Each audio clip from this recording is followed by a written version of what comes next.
Yesterday, I mentioned that there is one set of instructions known as the training the mind and divided into 7 key points. Training the mind, this is known in Tibetan tradition. The name is Lojong. Here, it is explained that when we talk about training the mind, generally speaking, all Buddhist practices are practices to train the mind. Since, as we discussed yesterday, when it comes to the Buddha's explanation for where happiness, suffering comes from, where happiness and suffering actually takes place, he pointed very clearly that it comes from, you could say, the mind. Where is it happening? It's happening in the mind. And of course, in the end, where does it go to? This experience of happiness and suffering, also the mind. Then more specifically, when we're talking about training the mind here, Lojong, here the mind is the Bodhi mind, elsewhere known as bodhicitta. And we talked about that yesterday, bodhicitta. This recitation is divided into the aspiration aspect of bodhicitta and the action aspect of bodhicitta. The aspiration aspect of bodhicitta is the to be moved and to be inspired to commit to waking up, to commit to becoming Buddha. So that's the wisdom aspect of this Bodhi mind. Wisdom in that you understand, like the real long-term solution, the real meaningful solution to this problem of suffering is to achieve the state of Buddha. That is true for us, and that is true for others and everyone else. And furthermore, the most potent and effective way we can be good for others, be good to others, is for us to help them arrive at, to help them also be, in the words of this, the way it's translated here, to swiftly, quickly establish them, to raise them to the state of the most perfect and precious awakening, Buddha. So that's the wisdom aspect.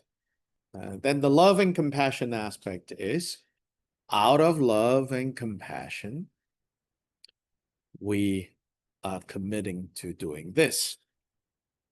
Then further explanation there is that how do we cultivate this love and compassion? We can do it through the many ways, obviously, but one of the recommended ways is to consider the kindness that has been shown to us. The kindness that we have received from others, big and small, We're not just talking about kindness in the sense of the great kindness that has been shown to us. Although here, right, yesterday we looked at how it said that the greatest kindness are in fact the kindness of our parents. But we want to not just think about the big kind of kindness like that. In fact, sometimes when we are too focused on this kind of big kindness, and quickly, This is our situation. Doesn't make you a bad person. Doesn't make you a defective person. Just the way we are. When we talk about the kindness of our parents, doesn't take long when you go, mine wasn't so kind. They could have been kinder this way, this way, this way, this way, this way, this way, this way, this way, this way, this way. Oh, why weren't they kind to me? But they were kind to my siblings. No, really, like, I mean, it's easy. And so now medicine has turned into poison. Buddha didn't tell us to reflect on the kindness of our parents so that we can settle scores with our parents. You were not motherly enough to me. There's no end to, feeling that we have not been loved enough.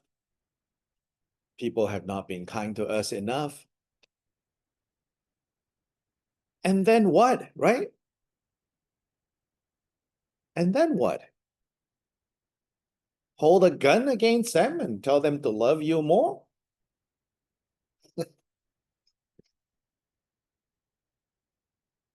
Yeah, guns are fairly available here, although it's not acceptable to do that.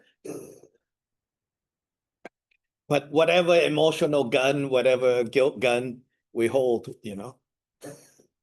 to our parents. That's not the point. I've done one retreat here where we looked at this one book, anchoring it on a book called Awakening Through Love, right, by John McCransky. And there he says, yes, the instruction is to think of the kindness of parents, but you can start from simply recognizing all the small, small little kindness that you have been a recipient of. Starting from when you woke up this morning and you went to the cafe, on the way here,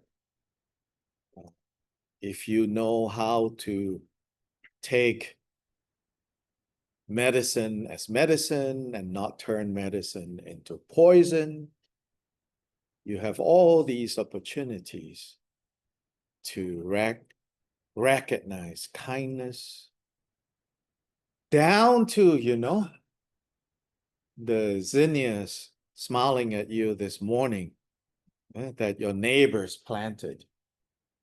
That is a kindness if you recognize it. If you don't recognize it, then it's all just, right? Thorns everywhere. Thorns everywhere. Poison ivy everywhere. So Shantideva says, our tendency is to try to cover the whole earth with leather or faux leather. You're vegan. Maybe you should be. Now, our tendency is to try to cover the whole earth with leather, right? Meaning we're trying to fix other people so that all they say and do aligns with what I know to be good. That's like, the Bodhisattva path. I know it's good for you too. I want to do that too, If we're honest, right? We all want that. Who doesn't want that? But what Shantideva is pointing out is you will be exhausted before you arrive at that result. It's simply not possible. That you want to do it that way again doesn't make you bad, doesn't make you defective, doesn't make you a horrible person. It just means that if you admit that that's what you are hoping you can achieve, you're just being honest. If we're being honest, all of us hope that, plan that, But that plan is not going to pan out. Even if daddy owns a leather factory, it's not going to pan out. And so Shantideva says, instead, find enough leather to cover your tender feet. Make them into shoes. Click on Amazon.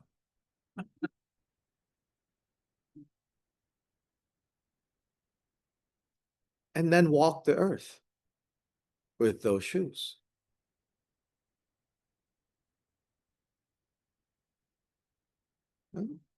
The difference between an awakened or more awakened person and a less is not, oh, they decided not to try to cover the earth with leather anymore.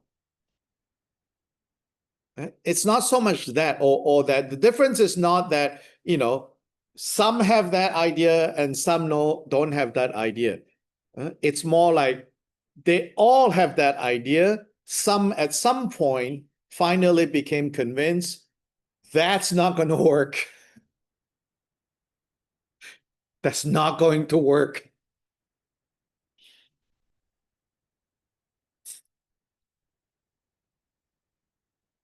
So they just get rugs for their house. Fair enough. Who wants to wear shoes all the time in the house?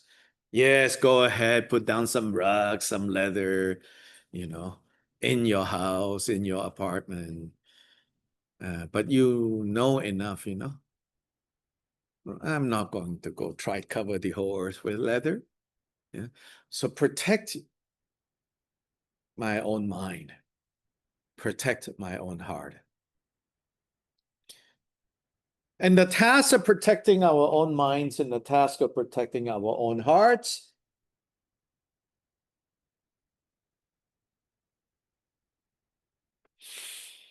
if we're not careful, what happens? We forget that we sign up for that workshop to learn how to protect our heart, to protect our minds. Again, we try to fix other people's hearts and minds, fix other people's actions, fix other people's motivations. There is a cutesy book, maybe, or am I imagining this? The Art of Not Giving a Bleep. Is there a book like that, right? Yeah. And of course, I recognize the irony is that who needs to read the book is people with a lot of heart. And that, the Buddha says, actually comes from Buddha nature. But then haywire, gone off the rails. Just like the analogy of inflammation, there is a proper function for the body to be inflamed. But we all now live in a time and an age, and our food, our news, both food and news are actually good, but too much, right?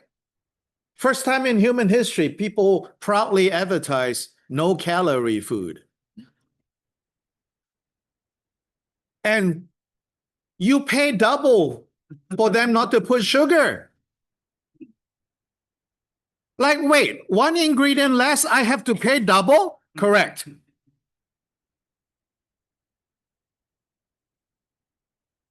A 100 years ago, people would say, you are insane. Why would I buy low calorie? The whole point is calorie. Yeah, then we kept going on that route. Calorie, calorie, calorie, calorie. News, news, news, news, news, news, news, news, news. Now we are all constantly inflamed. Constantly triggered. wean yourself off. Now, oh no, I can't eat sugar. I can't have gluten. I can't have this. I can't have that, which is a little annoying, but what to do?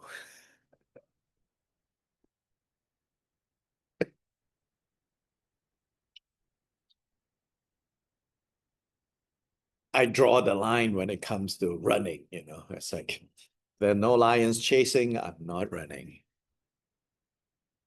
Okay, I'll give up sugar.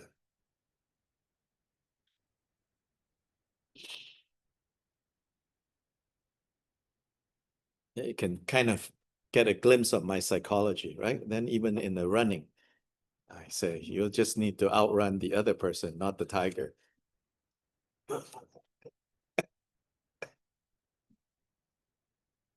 Yeah, so be careful.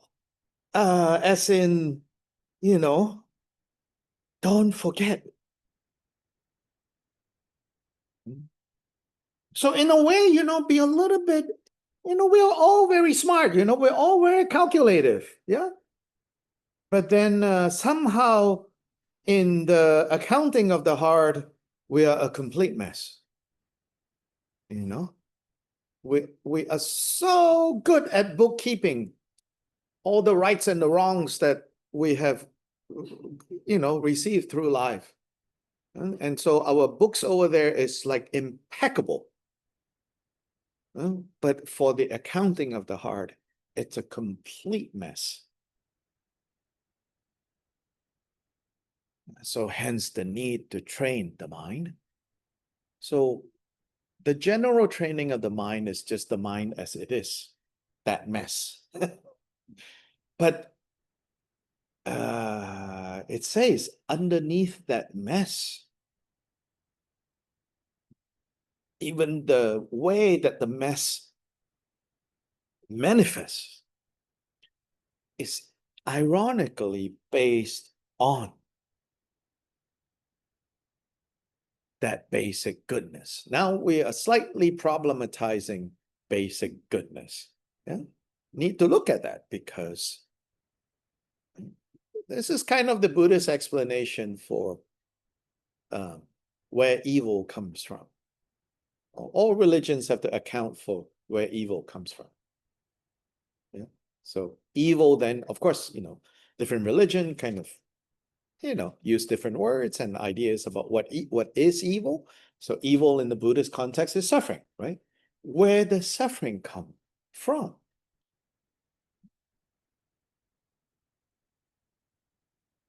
So the irony here is suffering comes from emptiness. And emptiness is part of the nature of this basic goodness. Is emptiness the cause of suffering? So we're getting into some Buddhist philosophy now. And 2,500 years, lots of philosophizing. It's helpful, to read some of this material. It's legitimate field of studies among Buddhists. I don't study too much of that anymore. As you get older, you get lazy. There was a time it was very exciting to read these things. And now you get lazy and you say, oh, doesn't matter.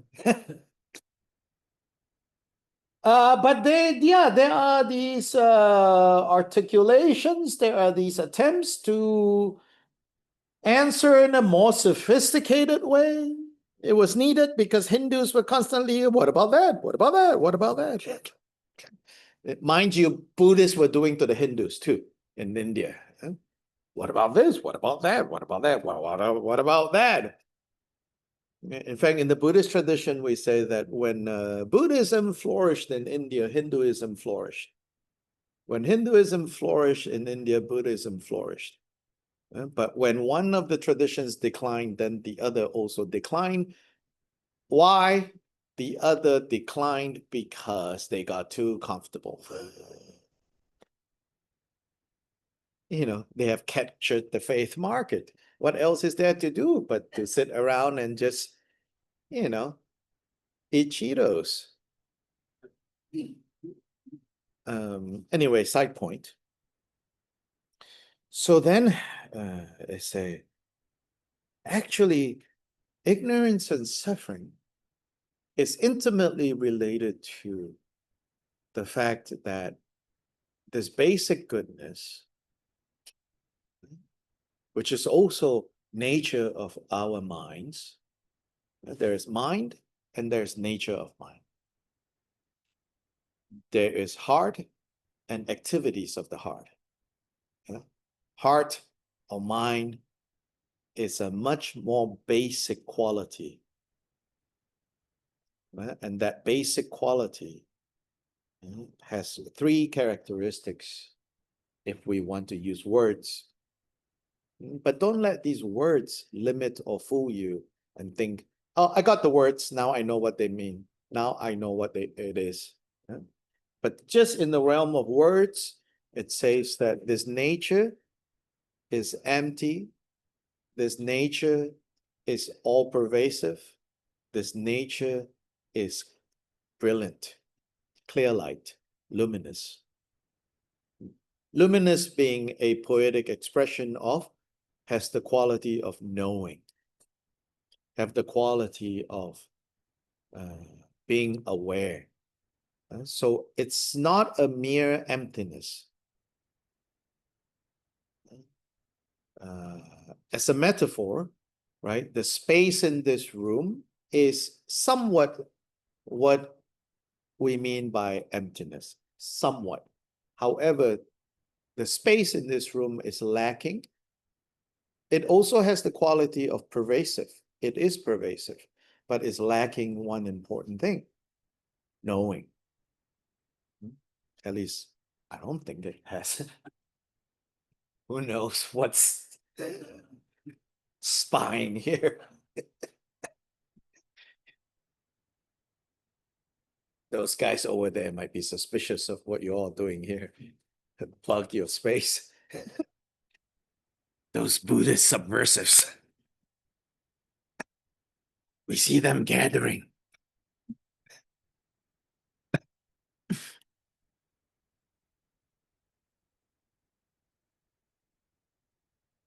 So it's lacking in this luminous quality. But this nature of mind, this heart, this basic goodness, so there's a lot of synonyms, right, being used depending on context. The emptiness, more specifically, the emptiness aspect, the illusory, dreamlike, question yesterday, aspect, is also what makes it possible for suffering and confusion to arise.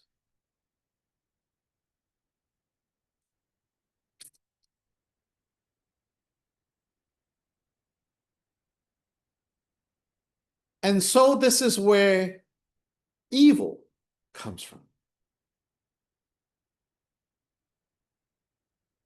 So in a set of instructions represented by the 5 Buddha families, some of you are familiar with this. In the 5 Buddha families, first and foremost, it's a way of representing all the qualities and the faults of samsara and nirvana, existence in the state of bondage, samsara, existence liberated, nirvana. All the qualities and the faults of samsara and nirvana can be succinctly represented in this diagram, in this mandala of the 5 Buddha families. And there are instructions to show how. So they talk about there being 5 types of wisdom, or rather wisdom operating in 5 modes, but often it's called the 5 wisdoms. But really they are just wisdom, but depending on context, kind of has certain characteristics. So, for example, there's a wisdom called the wisdom of discernment. More literally, the wisdom that sees everything in their specific details. The knowledge that is able to clearly lets you see clearly all the details.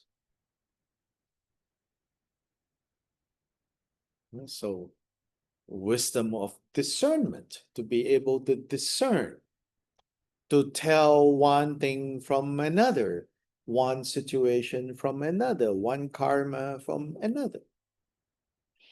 And it said that that wisdom, although innate to us right now, but because of us being in a state of confusion, because we are clouded by confusion, then that wisdom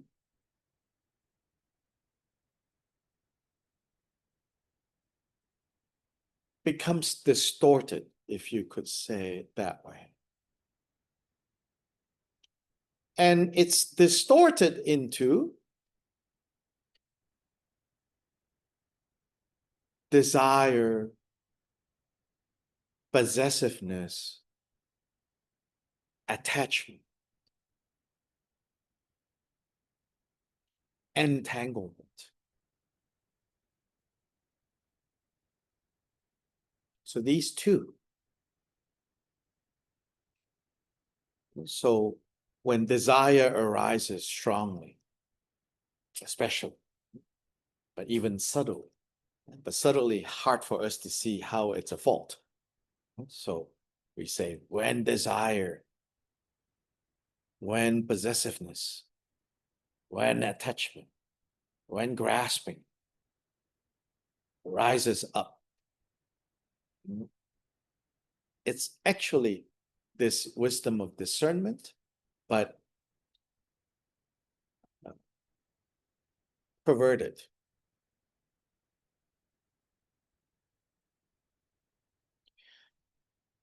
So, I could use a lot of words, but you think about what is it that is similar and different about discernment and attachment?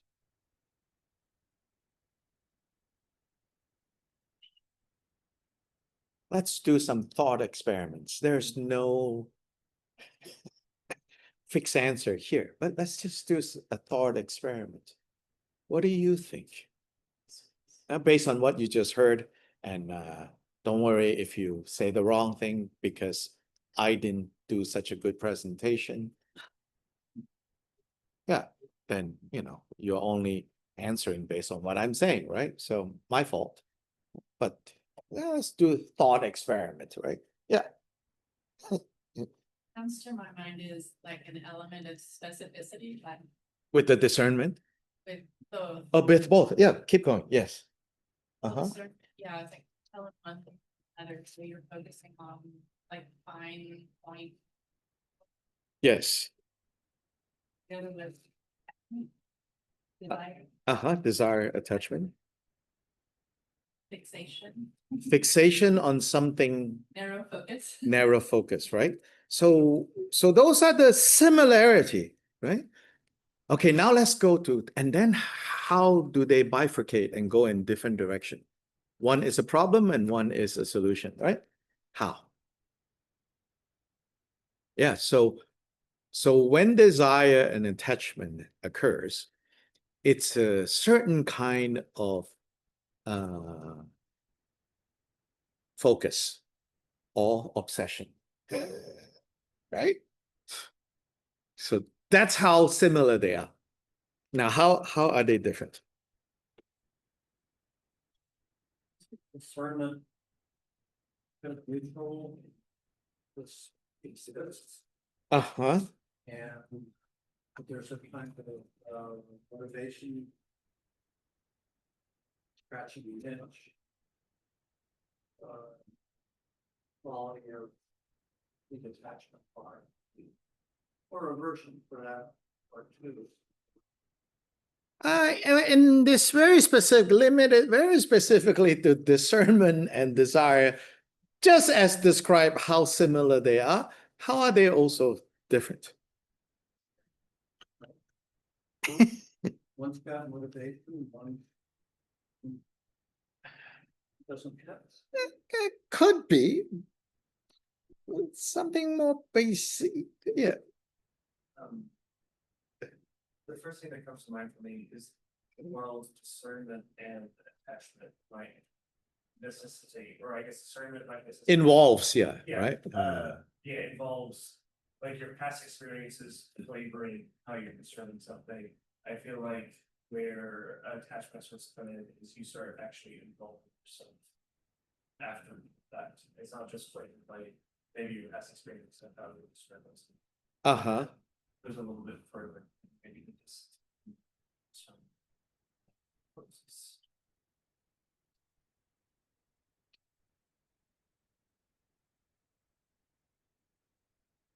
Discernment comes from a place of risk and attachment. It's just It's just hunger. a hunger, yes. And how does it play out? And so what you just all said, yeah, sure, but I want to have us look at how does it play out? So zoom in, right? And then what? And there's a difference between the zooming in of discernment and the zooming in of obsession. They all involve isolating. Yeah, they both involve isolating in a way, right? Yeah. Uh-huh. He says that in some of my experiences, discernment is not complete. It panics and it attaches. Discernment? Okay, different understanding of discernment. Now I'm talking about Buddha discernment. My fault, not explaining clear enough. Yeah, yeah. Yeah, please. Grasping, uh-huh.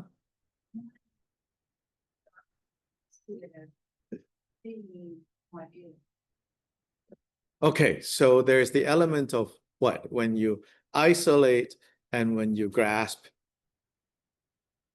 it tightens. I just think of, the difference. Seeing a beautiful object, just seeing it and appreciate it. Uh-huh. Buy it, shop, own it, and make it yours, so. That's how museums fund the business, the gift shop. The gift shop. The tickets don't really cut it. It's the gift shop. Want a piece of that, a facsimile of that. Yes. This has something to do with common result of one or the other. I think everything you all have said is definitely applicable. If we were writing a chapter on this, we would put all of that in there. I'm fishing for something, so I'll stop fishing. Maybe. Yes. Yeah, no, it's yeah, we're just doing thought experiments here. Uh-huh. You're focused on that one. Yes. See, is it? Yes. Okay, keep going. Yes. Yeah, so yes. Yes, this will complete me. Yes.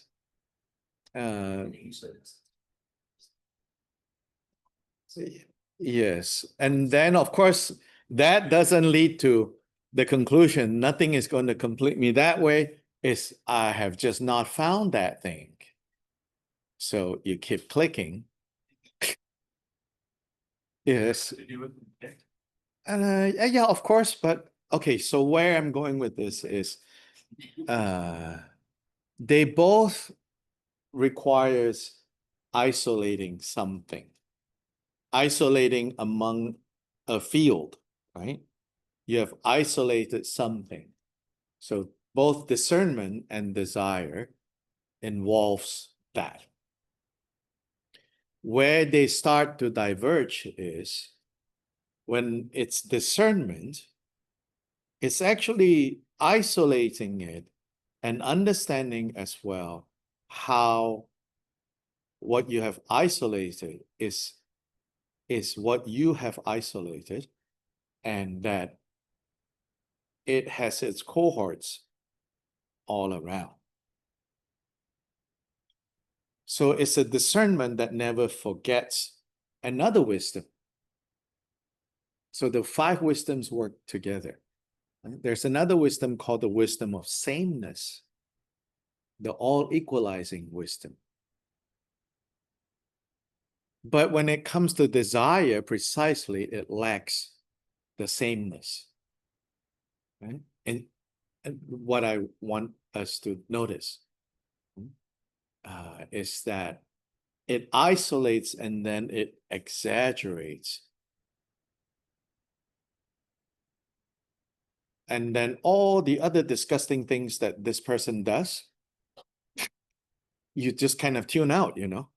You're the most beautiful, most wonderful.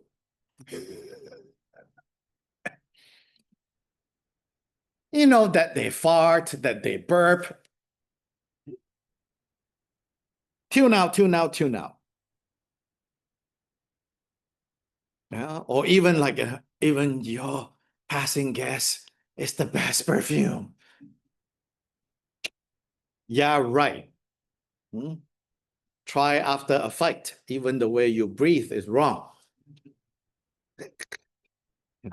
Should I do it? Should I not do it?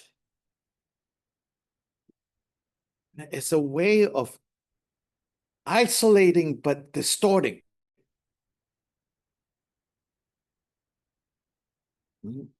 The sameness quality completely out the window. And then it becomes stronger and stronger and stronger. And it's no longer whatever it is that gave rise to that desire. It's no longer what you're actually desiring. You have created a new thing that only exists in your head, in your heart, that has no connection anymore to what first gave rise to it.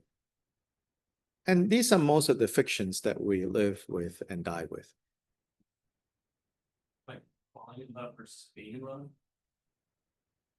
I don't know the difference.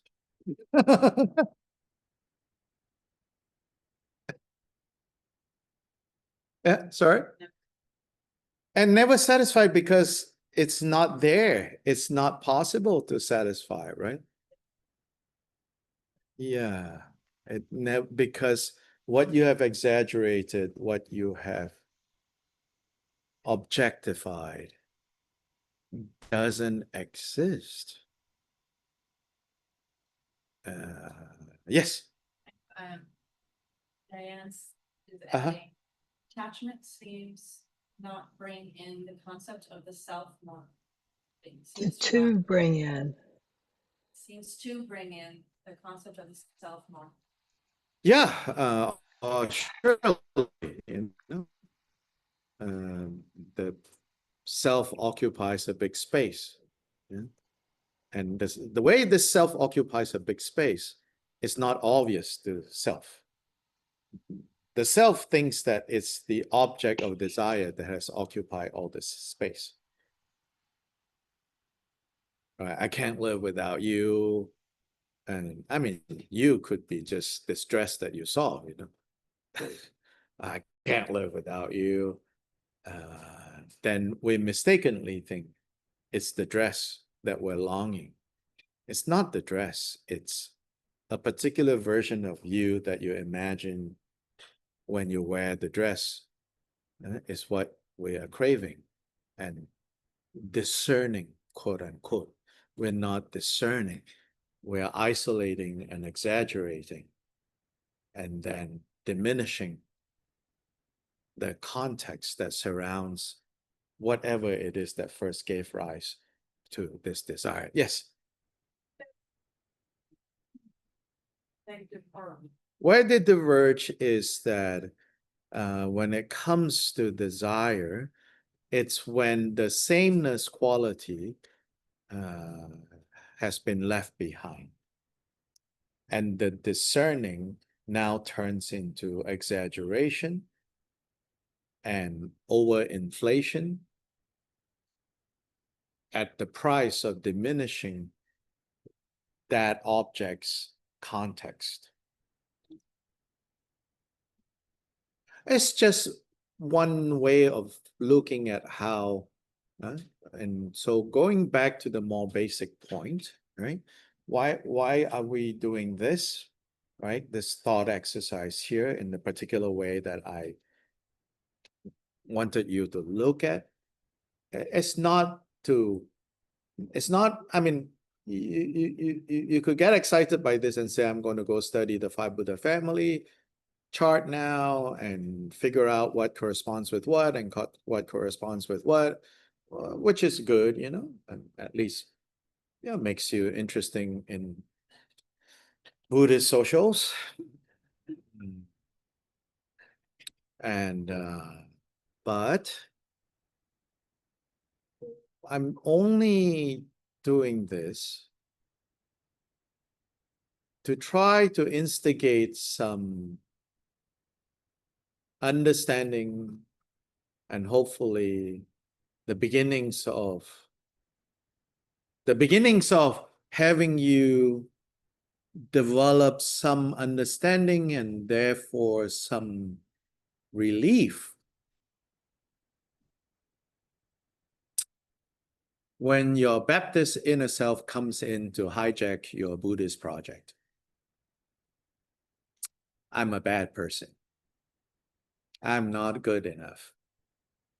All the bads and all the not good enough is grounded in basic goodness in this tradition. It's just slightly something needs to flip. And so some of these more bombastic statements from the great masters even say, the more the afflictions, the greater the wisdom. Kind of very provocative statements. Of course, easily misunderstood if you're deluded. But they say the greater the desire, the greater the potential for this wisdom of discernment to turn up powerfully. And that is in part kind of the Vajrayana claim to fame. Like we work with very powerful emotions. Of course, it then attracts all kinds of crazies, you know, which means you and I, you know. Crazies are always just someone else. No, actually, all of us. But then we get very excited, you know, like, oh, yes, you know, I'm going to transform my, you know, annoyance. I'm going to transform my anger. I'm going to transform my desire, you know. But be careful, you know. I think sometimes it just dressing them up differently and thinking they are now deities, you know. Yes. When we were sitting up at this awareness cells, I kind of had a pride and haven't said enough that it's generally pretty easy for me to sit. Uh-huh. And I just noticed that. And then not a few minutes later, I had this sort of scratch in my heart. Uh-huh. And I thought it halfway. Yes.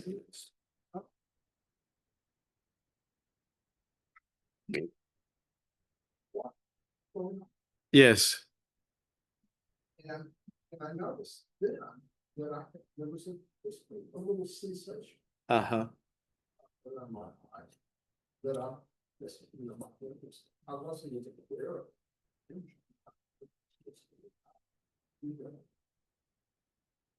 And I put it down and, you know, here is this session along with everything. Yes, It's no big deal.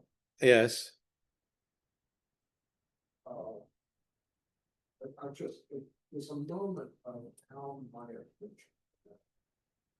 Just. Yes, yeah. And there was this. Yes, so in some of these, they call pith instructions. So pith instructions, is a genre of Tibetan religious spiritual instructions. I think they were the original sense of what these pith instructions are. Then over time, they got less pithy, meaning people feel a need to say more and more and more and more and more and explain this and that and, you know, write treatises on like the logic of these pith instructions, you know. The early original pith instructions are really pith instructions. They don't explain a lot, but the power is not in the words. The power was in the realization of those who gave the instructions, and there was an interdependence, powerful karmic interdependence between the one giving and the one receiving. And so even the words are very simple, but it hits a vital point, we call them. It hits a critical spot. And this is in the early Gagyupa tradition. Some keywords there used is like for the instructions to hit a critical point, a vital point, a key point. It's also talking about, sometimes it's talking about just getting it right. But sometimes it also has a connotation of like, you know, when you go to the acupuncturist, when you go to the reflexologist, right? It's the equivalent of like when they hit a critical point, ouch, ouch, ouch. Right there is where, you know, things are stuck. And so, eh, vital point. So these pith instructions, pith instructions because they hit the vital point. So one of the pith instructions related to that, or maybe relevant to that, I don't know, may or may not be. I'll just share it because it's fresh on my mind. It says, why is it, and it was framing question and answer. Why is it that it seems like my practice is just making me even more annoyed, you know, making me even more restless? That's a very heartfelt question. It seems like, am I doing this wrong, you know?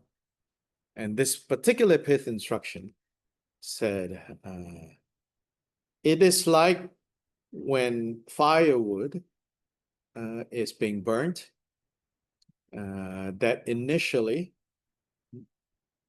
it draws out the moisture from that wood. And then moisture comes up. And if the fire is not strong enough, it could snuff out the fire that you're trying to build. But it is a necessary process for the wood to burn, for the moisture to come to the surface, because it has nowhere to go except there. So they say, you know, these kind of, oh, I'm doing so well. And then suddenly, Satan is at work. This pith instruction says, no, it's not actually. You are making progress now, because this moisture, that is an enemy to fire in a way, right? At least superficially what you can observe, right? But it's actually part of the process now taking effect. That a little bit of the moisture is going to come out, and it's going to look like it's going to counteract the fire you're trying to build. But then if you build enough of a fire, then this moisture, now we know even more, right? It actually transforms into the oxygen that would aid the fire to become more robust. So even your afflictive emotions, it's not the case that, the more you practice, the less the afflictive emotions. It is the more you practice, if you practice right, then the less the afflictive emotions. But the way the afflictive emotions become less, is not necessarily all, pink, rainbow, uh, unicorns and flowers. The way it lessens involves some messiness. But so don't fear the messiness. So another pith instruction. In this other pith instruction, it says, I have a vision. It's unclear, the question. It's a translation, lack of clarity on my part. It says, either in a vision or in a dream or in actuality, it says, I sat cross-legged and I started to hover in space. And then suddenly a fear arose in me and I came crashing down. What is the reason? And the teacher said, very pithy. The teacher said, you should fear qualities arising more than faults arising. That was it. You should hear. Qualities arising more than faults arising.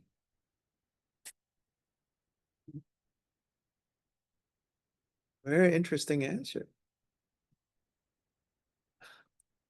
And the students is expressing some disappointment in failing.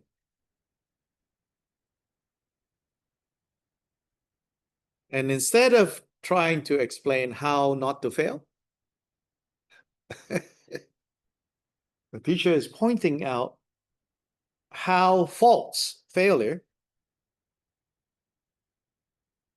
isn't what you necessarily think it is.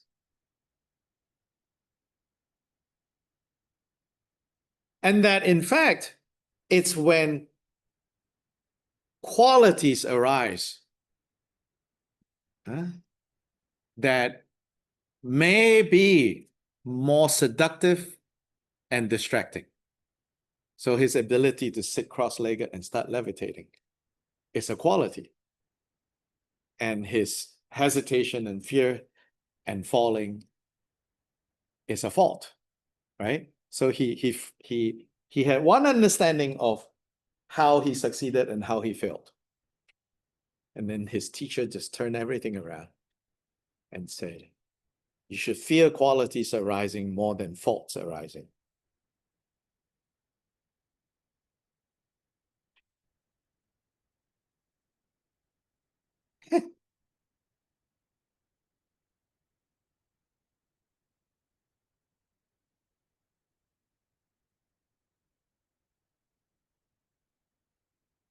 So the faults arising is the drawing out of the moisture. The qualities arising could be just a distraction. You think, oh, I'm doing so well now. I can meditate without moving now.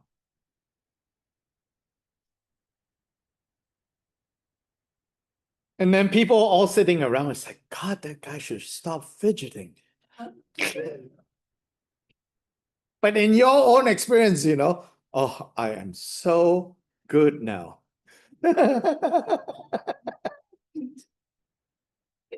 So is that an example between discernment and attachment? Yeah. Or at least the attachment, He got attached to the ability to levitate. And then when it failed, he was more concerned about what did I do wrong, right? That my quality of levitating has gone away. And he says, you got it all wrong. You should be concerned about your pride, your attachment when you were doing well and succeeding. Why are you only concerned about, I'm not levitating anymore? Which is so often how we operate. Whether it's spiritual things or mundane things, Yes.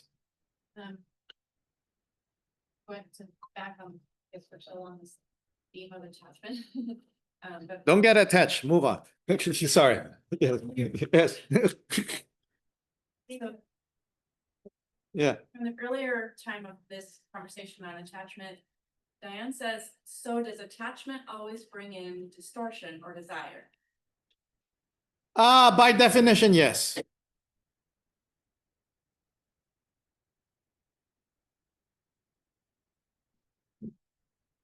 Meaning the way we identify desire as a problem.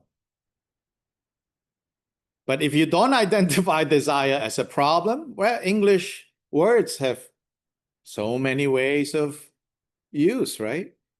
So then I'm sure you can think of like, well, what if I desire Buddhahood? Well, it's words, right?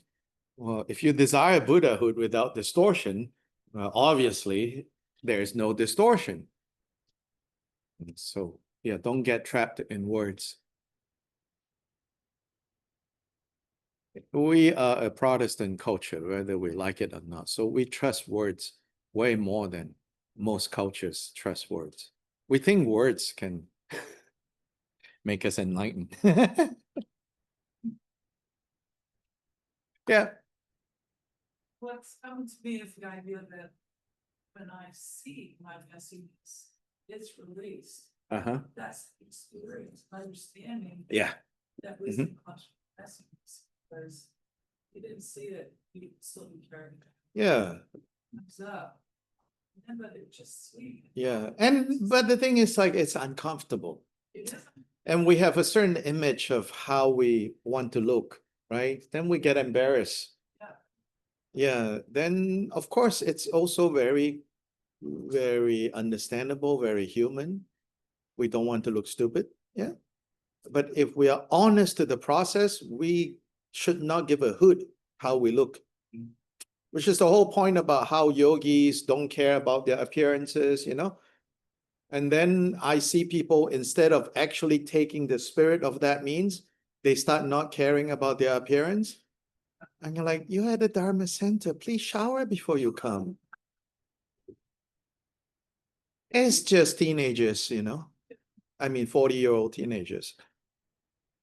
But the real meaning of not caring about your appearance is like, if you're really honest to why you're here, what is this project about? Don't give a hoot to what other people think in that sense. Of course, in other occasions, do care about what other people think. Don't be a jerk.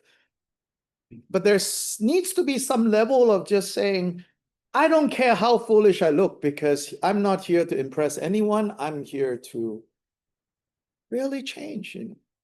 And to really change, the messiness has to come out. Yes, be considerate to others. Try to limit your messiness to your own space. But then if the messiness comes out in any case, even when you're trying, because you're a considerate person, that's good. Don't get me wrong, again, sometimes you have people say, I don't care what people think, it's like, within reason. So within reason, we care what people think. It's a good thing because we're considerate to others. But also know that if it comes, despite you trying to be considerate to others, then when it does come, don't worry anymore about how you appear to others. Stay true to your process. Let it work. Let it work. Then you'll come out on the other side and go, that was what's necessary. So this goes back to, this is one explanation or one example of the quote that I read to you, something that I wrote. I said, inside, work on firmness and being resolute.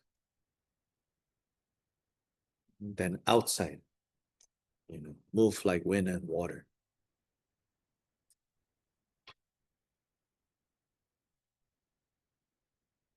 Yes. The inside, work on becoming more and more firm and resolute. Yes. Yourself. Inside. So that you are less susceptible to the praise and the blame that you walk into. The 8 worldly concerns, we call them. Praise and blame. Pain and pleasure. Gain and loss. Fame and infamy. Within reason, you should strive for one column and avoid the other column. Within reason. That's on the relative realm. But on the ultimate realm, if you don't recognize that actually these 2 columns feed on each other, then you'll forever be trapped in trying to get one column and doing your darndest best to run from the other column. So that is another context for integrating the ultimate and the relative. The dreamlike, illusory-like nature of experience being the key point in the ultimate, the unmistaken playing out, the unmistaken manifestation of phenomena based on the principle of karmic causality, cause and effect. Integrating these 2 better and better until perfected in the person of Buddhas, awakened ones.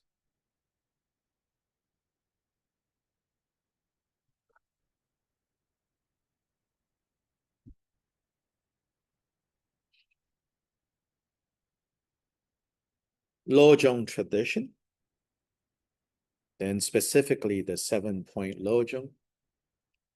In the first point of this tradition, and here, as I said, it's beyond the general idea of training the mind, training the heart, but it's now moving in the direction of changing the ordinary self-focused mind and heart and confused focus of the self into body, heart, mind, into bodhicitta. So how to actualize these 2 aspects of bodhicitta, the wisdom aspect and the love and compassion aspect. And so in this very rich but pithy text called the 7-point mind training in this bodhi mind, the first point is to begin with, cultivate these foundational matters. And so be sure to have a firm foundation for what you are trying to build. for the work of really turning self-centered mind to other-centered mind based on wisdom. Because you could also go into other-centered, not based on wisdom. What we call idiot compassion. Yeah. And idiot compassion is, in the end, grounded in self-grasping. Again, it's about living up to a certain image of what compassion or altruism looks like. So here, how to train the mind, it says, first train in the preliminaries, in the foundational matters. So often in these preliminaries or foundational matters, it says, there are many iterations, different iterations of what these foundations involve. But no matter how they put it, no matter how they phrase it and how they divide things, basically it's to be resolute, be firm in recognizing suffering as suffering, and therefore a strong determination to not suffer anymore.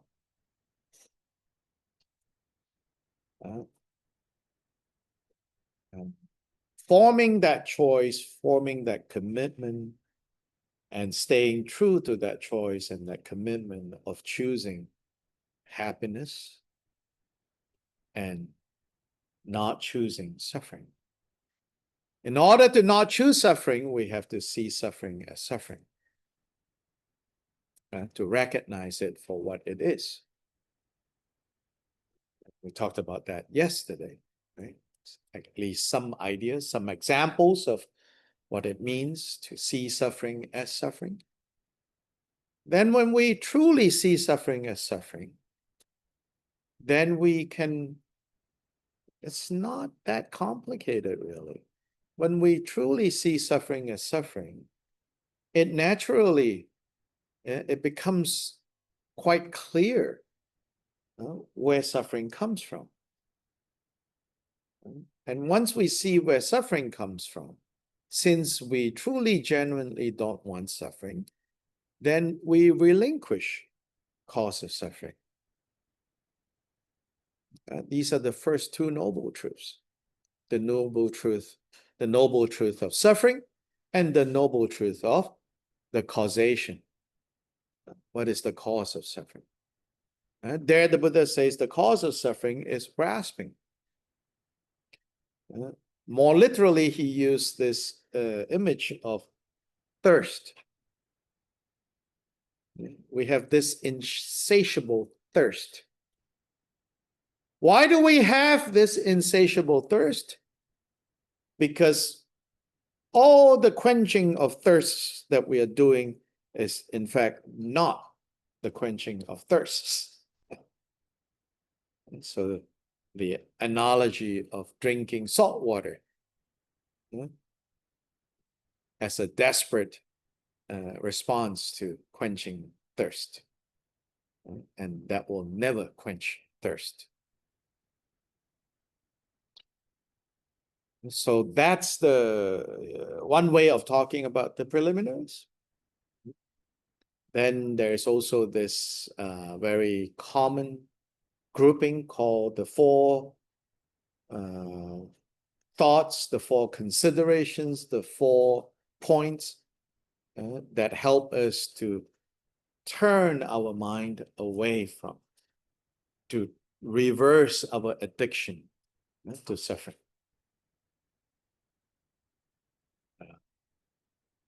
Is to contemplate what's known as how, against all odds, we have gained now an existence that is conducive to jailbreaking confusion. And so there are detailed considerations to help us see how fortunate we are. And few of us wake up feeling that way. Some of us wake up feeling that way, but for wrong reasons.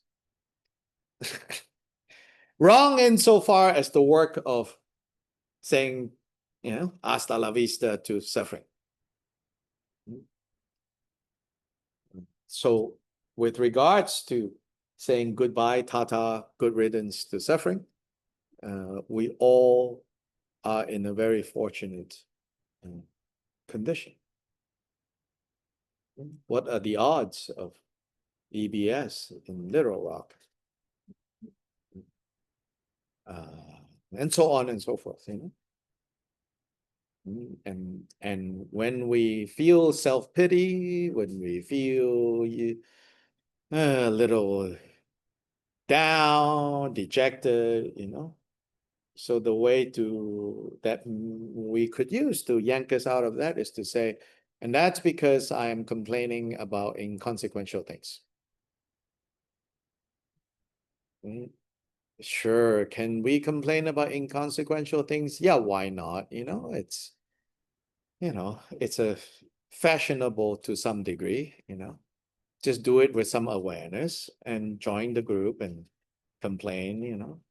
Like you want to fit in. If you don't complain, people are like, oh, you think he's so advanced. But within reason, right? Often when we are in a bad place, it's not within reason. The complaints that turn up when we are in a bad place, in fact, has nothing to do with the complaints. It's just what's available. And that's why people around us go, I don't understand what's going on. And then, of course, we get even more frustrated, like, what do you mean you don't understand? What you just did was. But genuinely on both sides. So this is the example of like, there's no real communication. There's just successful miscommunication and unsuccessful miscommunication. Because both sides is valid. Because I'm suffering, so I'm just grabbing anything to explain that suffering. And that means all of you.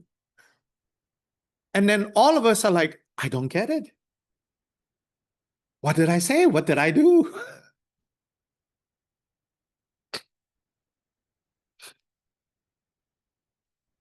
That's why samsara is so chock full with all of us.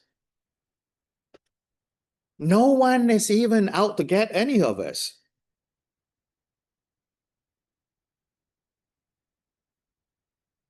That's the nature of confusion. And that's why it's so sticky.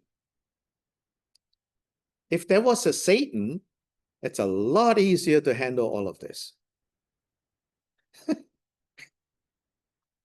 So anyway, right? These first one is to get, in other words, to get our frame of reference right. Or we say, get your priorities right. If you don't get your priorities right, there's no end to complaining about what you don't have enough of or what is not working out your way. But if you get your priorities right, meaning I want to end suffering, then right now you have everything that it takes to end suffering. And so, hallelujah, exclamation, it's good. Right? First contemplation. Second contemplation, before you get too carried away by how great it is, how wonderful it is, you are going to die. Second contemplation. And it doesn't need to be the death where, there is a marching band and, people eat barbecue afterwards. It's all the many deaths, that we go through, which is, you're like, wow, when things become XYZ, I'm going to start practicing. Sure. When I retire, I'm going to have a lot of time to practice. When the kids are finally out of, the house, I'm going to practice. When the grandkids finally go to college, I'm going to have time to practice. Right? but you're going to die. When you're going to die, no idea. When is this all going to change? No idea.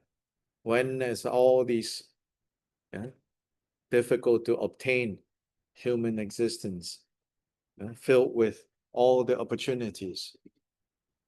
A lot of us say, oh, we do this, I do this, it's like, oh, if only I'm in Bhutan, their lives are so simple and wonderful, and that's why I can't practice. Yeah, then people in Bhutan is like, oh, I wish I get to America. Who do I know that I can talk into marrying me? I go to America, I can be such a good Dharma practitioner.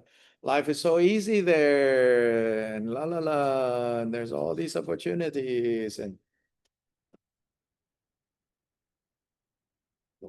really and truly, what we have here, even right now, we have everything it takes to really change suffering into happiness. So don't waste time. You are going to die. The third one is regarding cultivating more clear and focused understanding of where happiness and suffering comes from. It comes from our actions. It comes from choices we make. Again, don't use teachings of karma to beat yourself for not having lived up to this or that expectation. Leave that aside, that's useless. Yeah. But just understand karmic causality. If we don't want suffering, don't create the causes of suffering. If we want happiness, we have to create the causes of happiness in order for the results of happiness. And then finally, it says, in all realms of existence, as long as the poisons are still involved, whether the poisons are very overt or have become more refined, less messy, even when they are less messy, don't be fooled. As long as we have not gained freedom from them, they can come out anytime and derail us. So there is no, the traditional expression of that is there is no real happiness anywhere in confused existence. What we call happiness is mostly just, I said, those moments in between banging your head against the wall.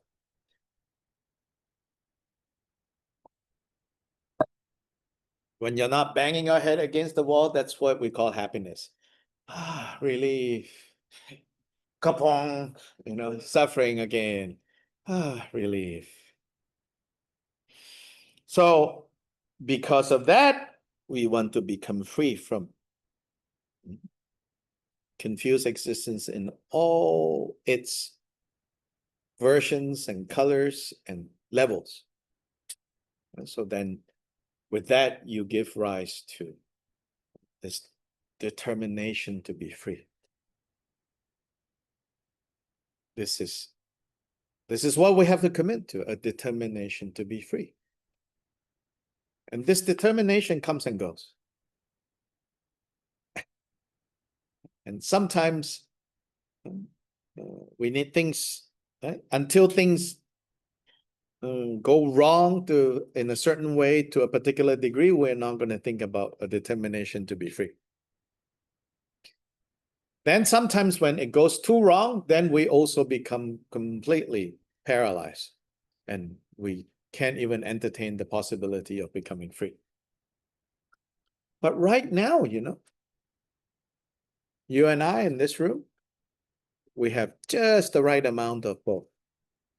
And so now is the time to be determined to be free.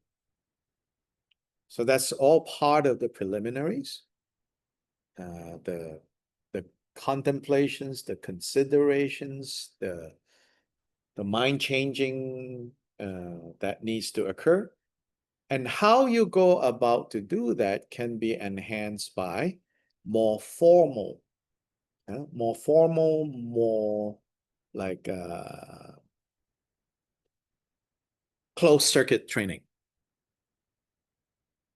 The martial arts school, the closed circuit driving, the pool, that's what we're talking about. Getting yourself into a controlled environment at the dojo, the meditation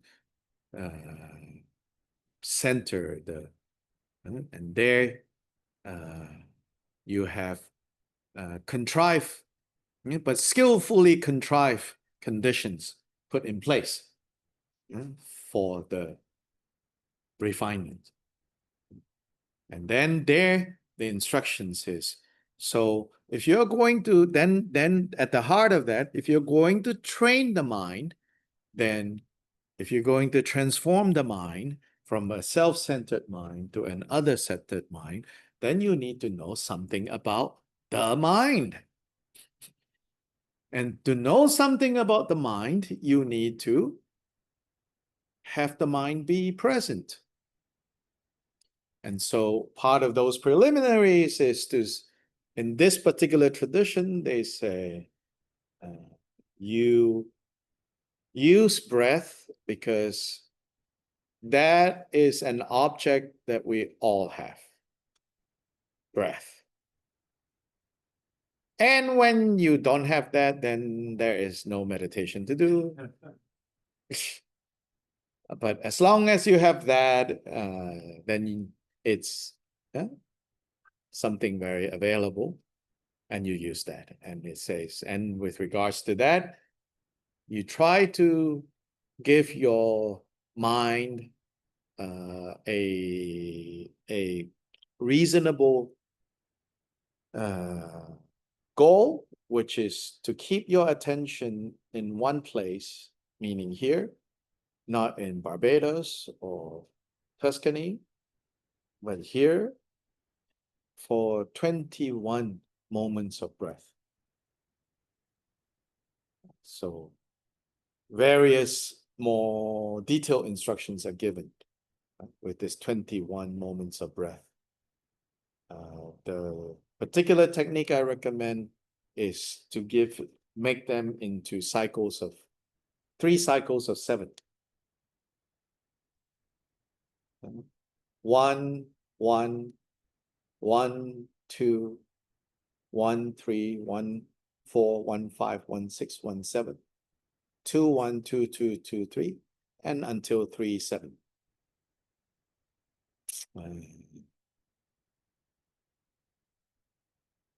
And so you don't even need to go accessorize, buy the cushions and just start, wherever you are, remembering this instruction, Maybe you're stuck in traffic. 1, 1, 1, 2, 1, 3. Maybe you're waiting to pick someone up. Maybe you're waiting for someone to arrive. 1, 1, 1, 2, 1, 3. And just to habituate until 3, 7. And so it says when you are able to have at least that level of, or that the ability to abide, to stay for 21 moments, then you can enter the main body of this training, which is in the second point. The main body of this training is in the second point. And in the second point, there are 2 sets of formal practices to train in the ultimate bodhicitta and to train in relative bodhicitta. Relative bodhicitta training from this tradition has been popularized by Pema children in the form of Donglen meditation. Although I would say in the 7-point mind training, Donglen is a little less specific as how most of us now have learned in terms of Donglen. Not that it's wrong, but it's just only one possible iteration of how to do this second set of training in the relative bodhicitta. So in other words, training in love and compassion. The training in ultimate bodhicitta is the training in wisdom. However, since the wisdom aspect and the love and compassion aspect, in the end, they are not two things. Yeah? It's just standing from this side, what's being foregrounded. Standing from that side, what's being foregrounded. So it's not like there are two things that we're training. It's just what are we foregrounding and what are we leaving as the ground, the background. So in ultimate bodhicitta, what's being trained in the foreground is the illusory nature of experience, the dreamlike nature of experience. Then in relative bodhicitta, which is the practice of Donglen, we are training in the foreground, love and compassion. But love and compassion isn't the right kind of love and compassion if in the background it is not being informed by the wisdom understanding.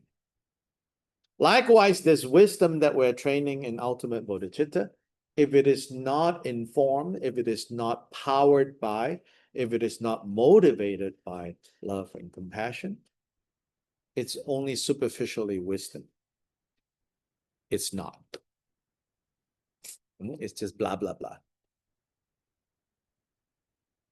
And so for the second point, the main training, there are 10 one-liners, pithy instructions, so-called pith instructions. They're one-liners. And the one-liners are really meant as one-liners. And not too many words, not too many.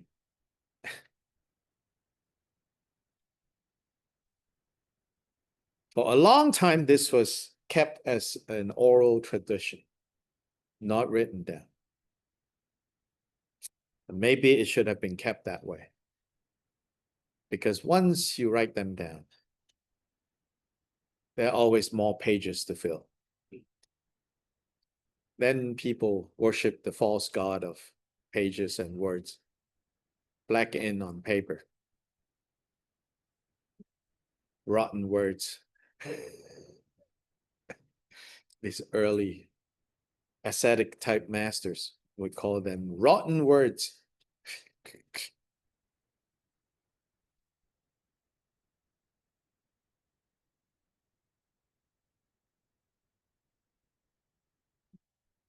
We take a 10-minute break and then we take a lunch break. But 10 minutes will be good, just to stretch maybe. Not even enough time to make coffee.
Yes, right. Oh, yes. Danae asks, for safeguarding the heart, is there any special advice for the Sangha? Yeah, listen to the recordings for the weekend.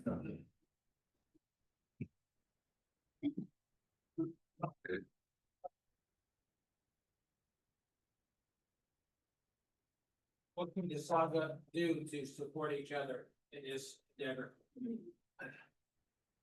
What can the Sangha do to support each other in the safeguarding of the mind, of the heart?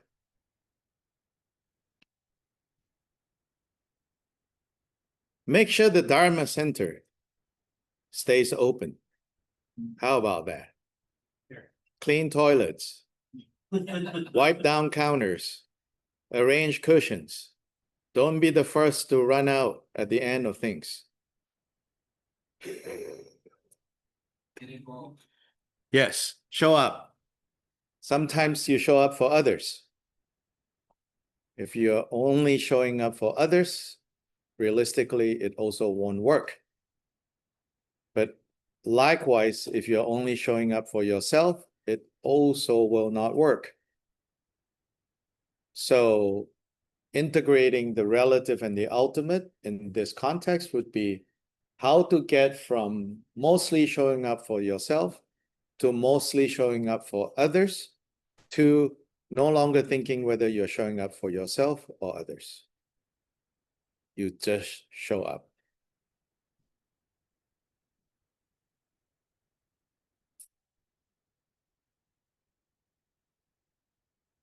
Don't take for granted your local Sangha.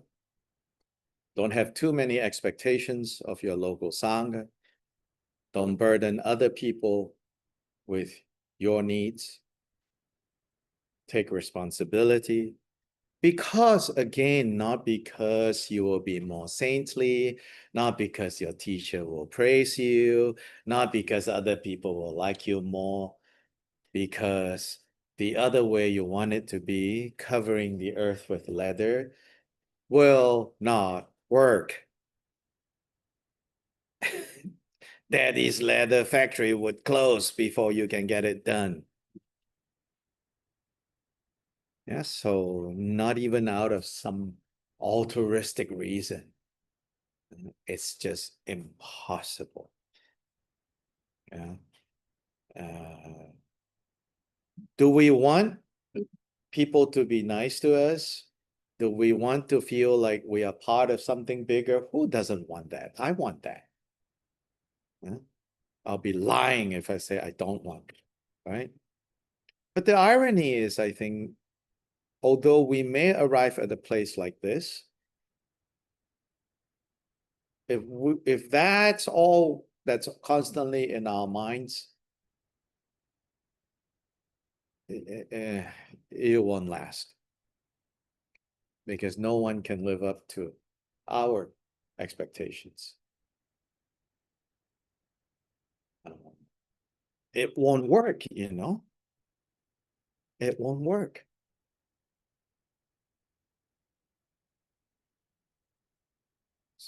Within reason. I mean, you don't want to be in a place where, you know, you're constantly feeling triggered. So within reason. Enough, just enough is enough. And then, you know, you're here for yourself, but you're starting to feel more and more, I'm also here for others. I'm turning up for others as well. And then integrate the two so that you're no longer your metrics is not based on self or other.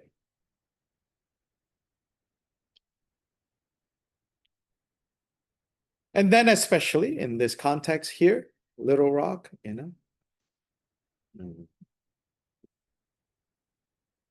this is a refuge for sure, a haven.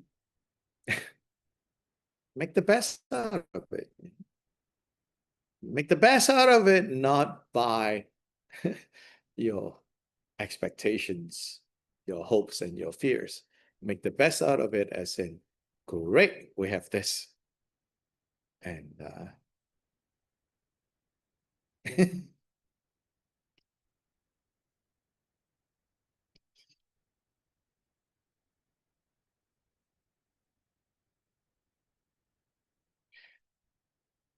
so in that mind training text, Lojong, in 7 points, they are organized into 7 parts. Each part have an unequal number of one-liners. In the main training part, which is part 2 or second point, there are 10 one-liners. 5 pertains to training in ultimate bodhicitta, and 5 pertains to training in relative bodhicitta. So the first line in the training of ultimate bodhicitta, there actually, so five lines, yeah. 4 lines are pithy instructions on the formal meditation part of ultimate bodhicitta.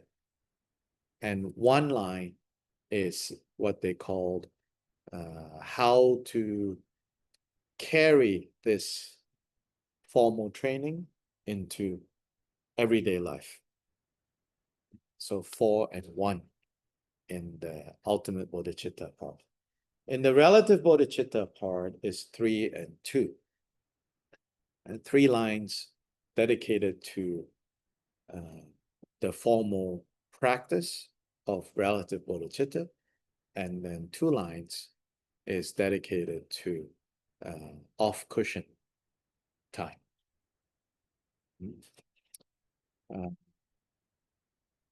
So the first line for ultimate bodhicitta training is a line that tells us to regard all phenomena as dreamlike. So that theme again, all phenomena as dreamlike. So as I've said yesterday, do we need to make this into like a declaration about the truth? You know, like yes, everything is dreamlike. Well, if that strikes a chord for you, if that rings a bell of like possible truth for you, great. But I also want to say that it's not necessary. You don't need to force yourself to think, oh.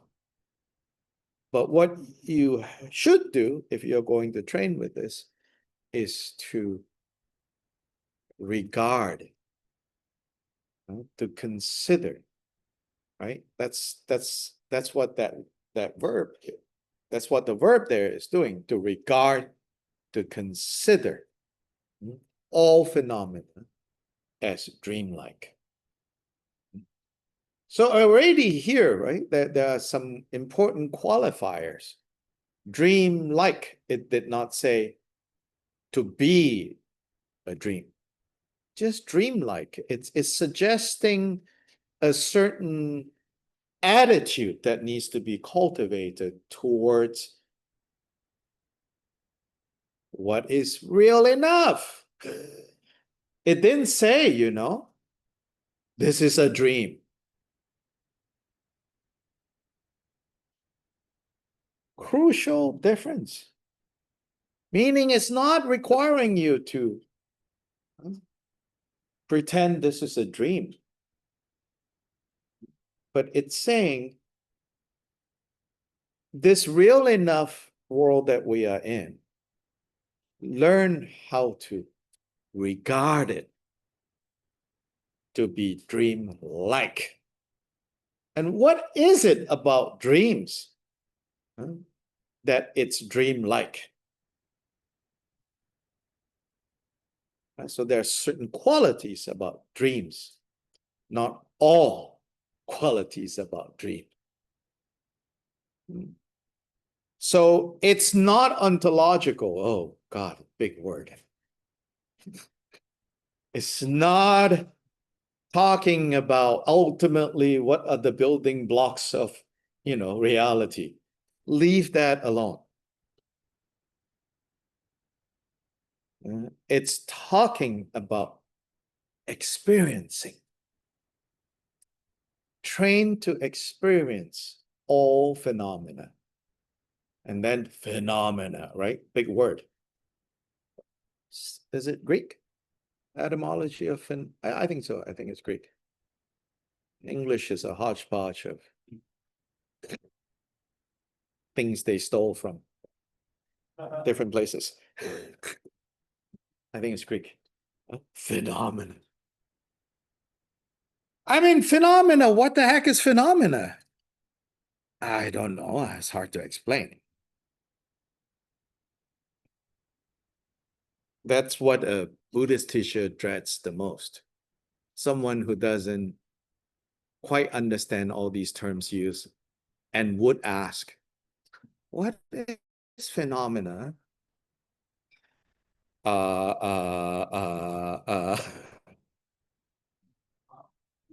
Yeah, and keep going, exactly.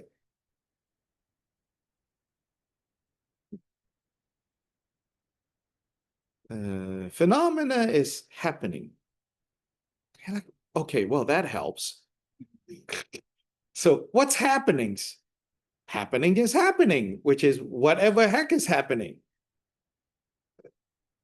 Whatever is going on. That's phenomena.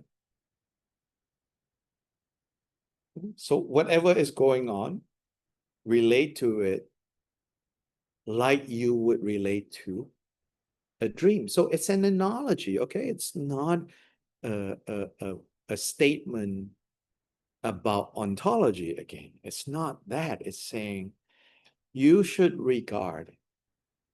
So then in the context of formal meditation, how this works, okay?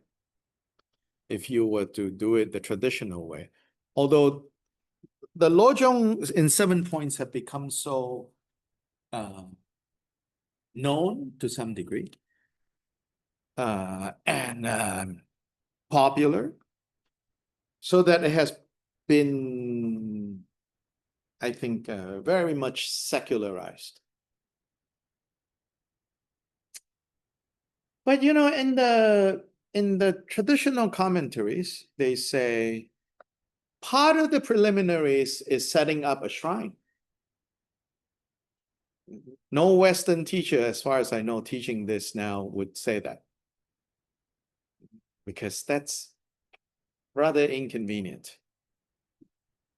Not so relatable. But let's not leave it out without considering how could that be helpful. So in the detailed instruction for the first one, first attend to the preliminaries, right?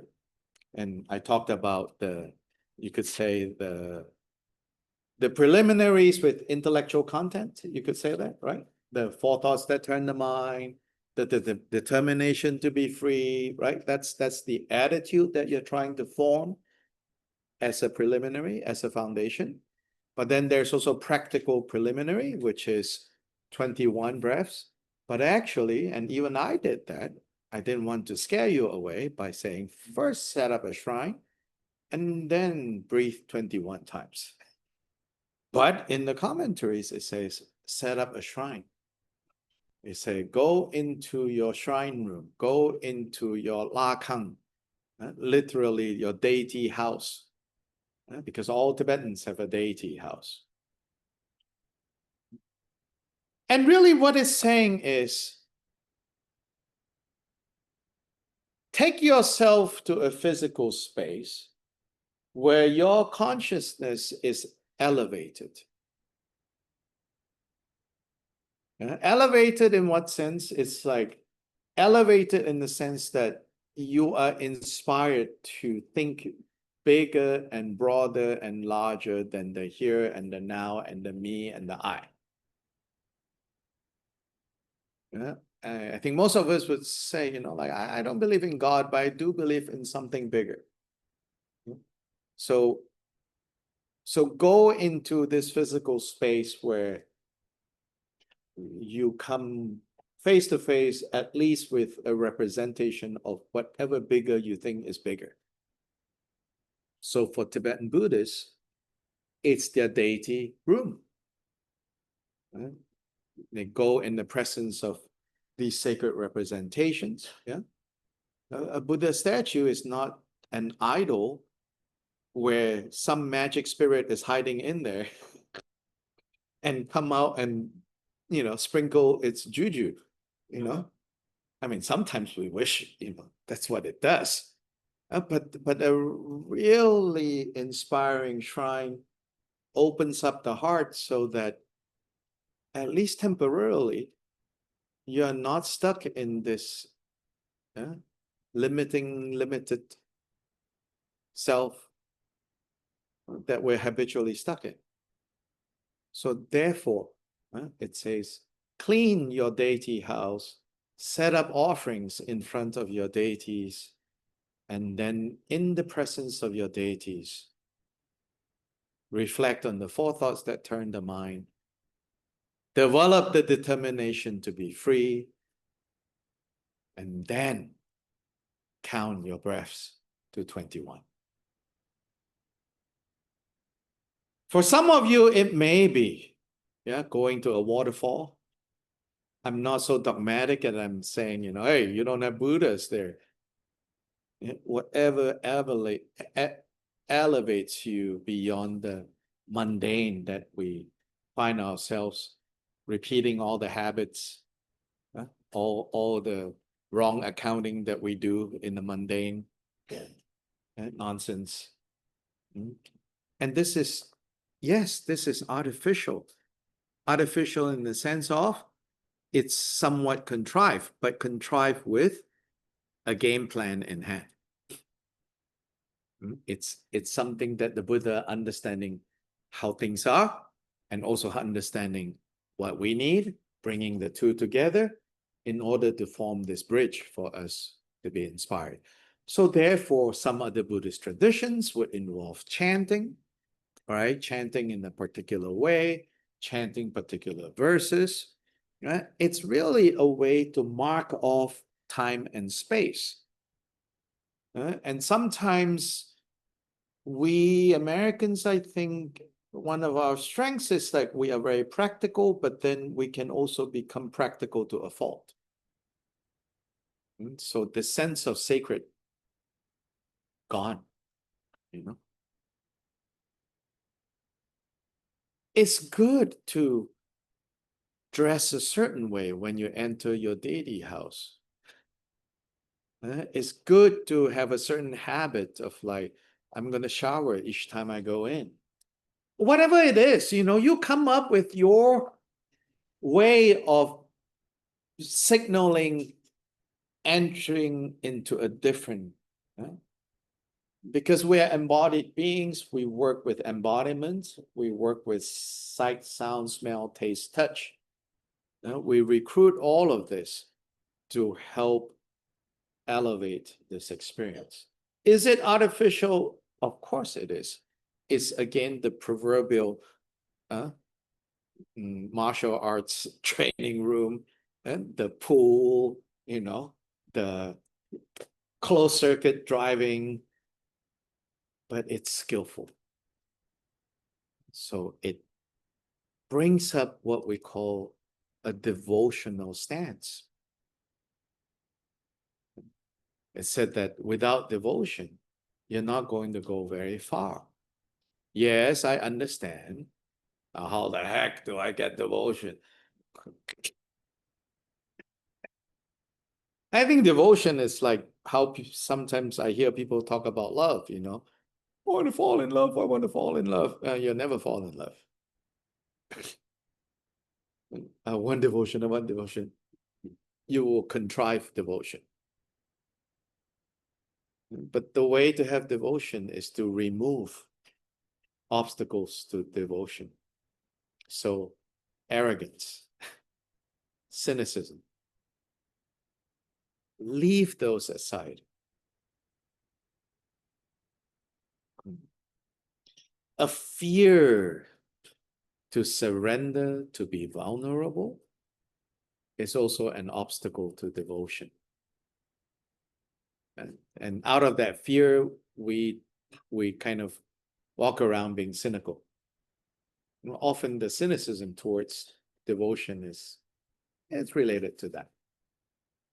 Some kind of fear of being vulnerable. Yeah. It's hard, to let our guard down with other people, but therefore have a deity house. You don't have to deal with people. One advantage of Buddha statues is they don't talk back. Until you're ready for a Buddha that talks back, mostly train with a statue or a painting. Be inspired. But they're not going to pass any critical comments about you. So go in a deity house, lay out the offerings, and offerings of flowers, offerings of water, light, incense, whatever, right? To help elevate. Then the 21 is not just some mechanical going through 21 counting of breaths. In fact, you can even think, breathing in, I'm breathing in all the blessings and all the goodwill and all the kindness. Breathing out, I'm releasing all my burdens, all my stresses. And yesterday, I think some conversations, I forgot who, where, oh yeah, Dan.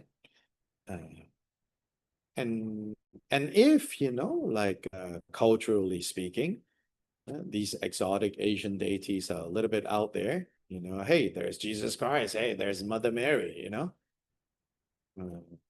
After all, we are in a tradition, meaning the outer appearances,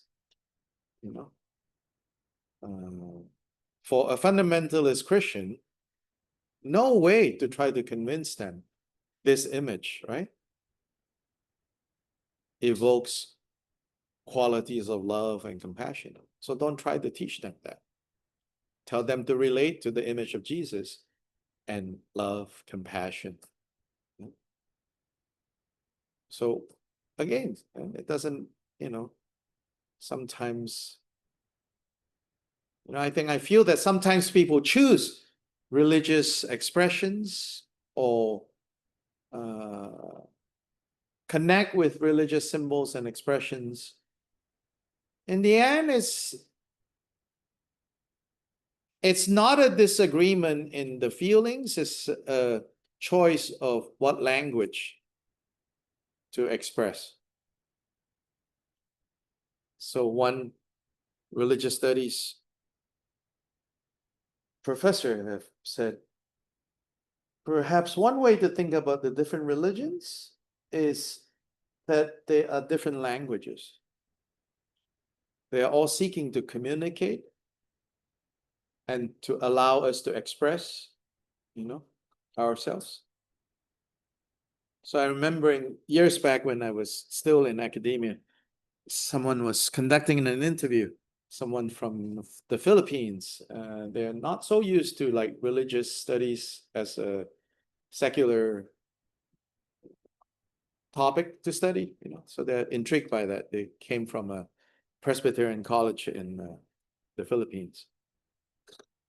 And she asked me, she said, so sounds like, this is talking about my younger days. And she said, so sounds like you have actually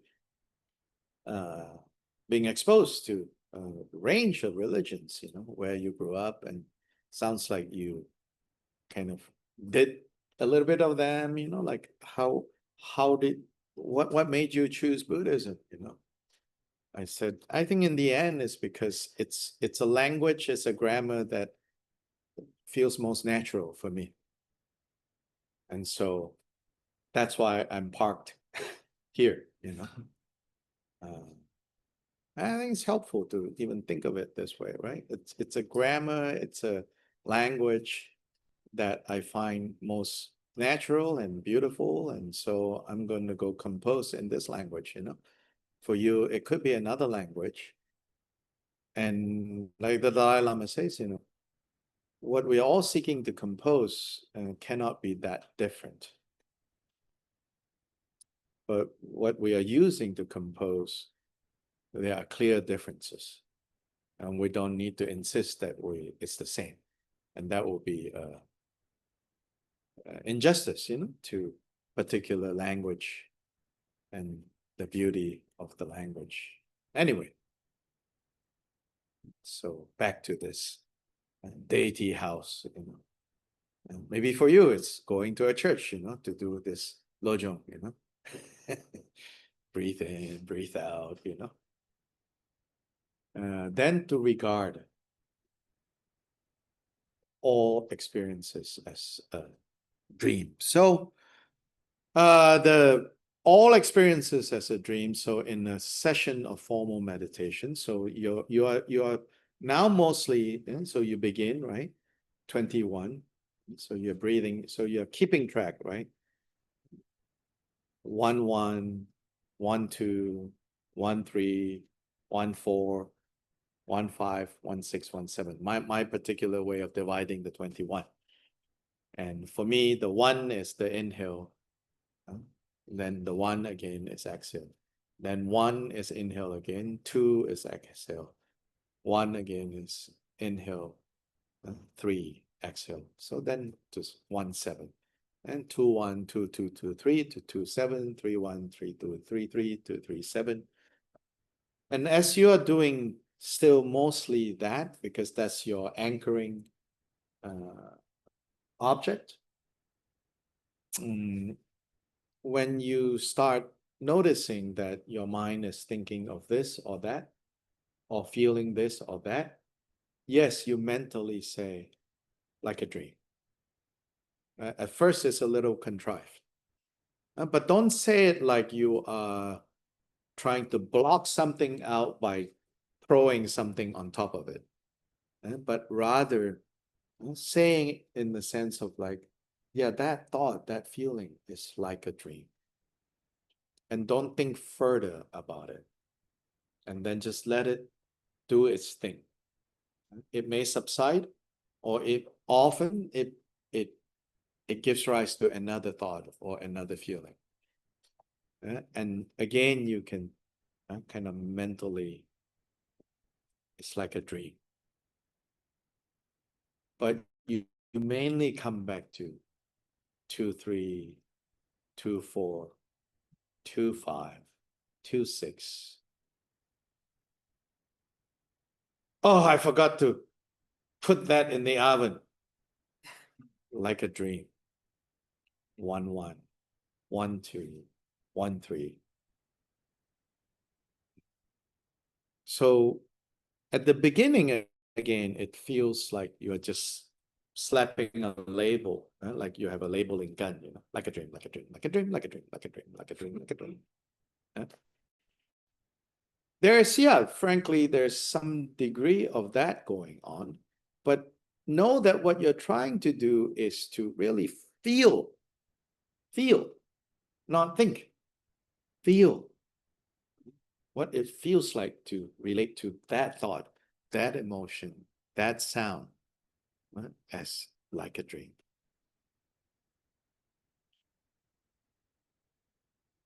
So that's the first in the ultimate bodhicitta. The second line takes you to look at, analyze, consider, what is it that is doing this thinking? So in the Zen tradition, they call it tracing back the radiance.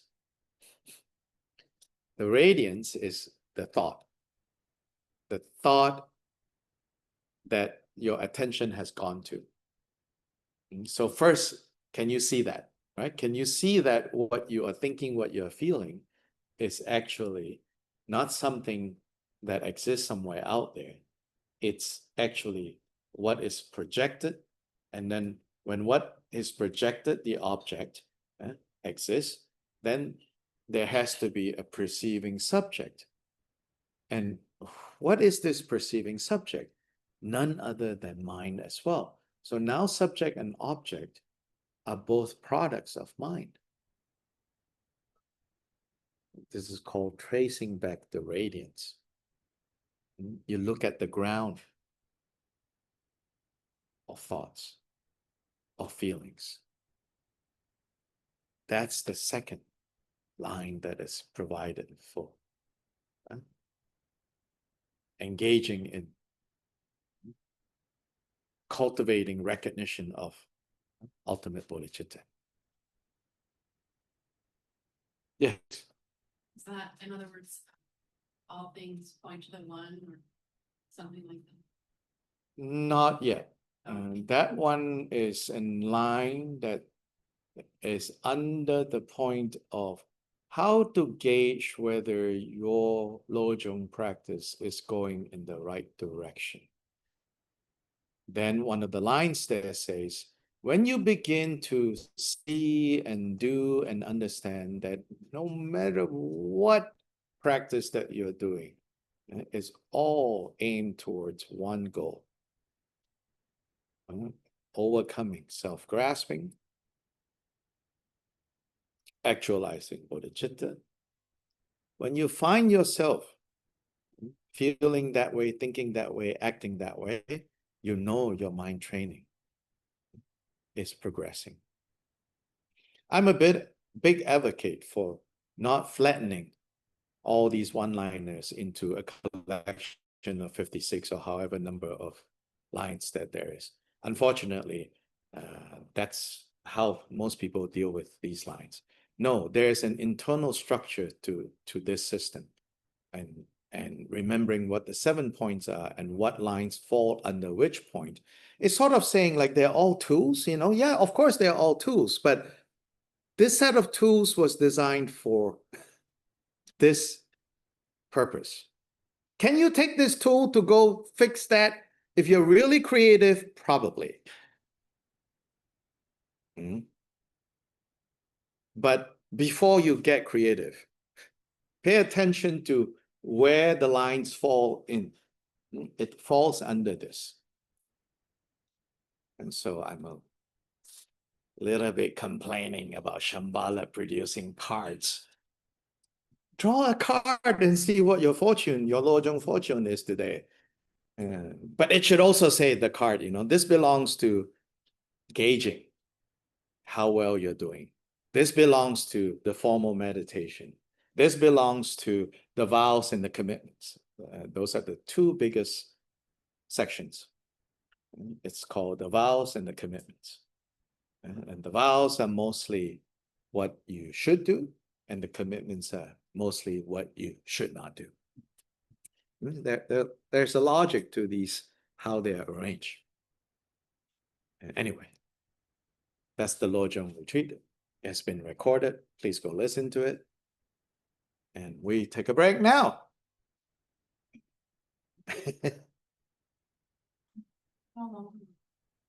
At 1, we're going to start. As we say yesterday, we're going to make this really brief because we end at 3. Yeah.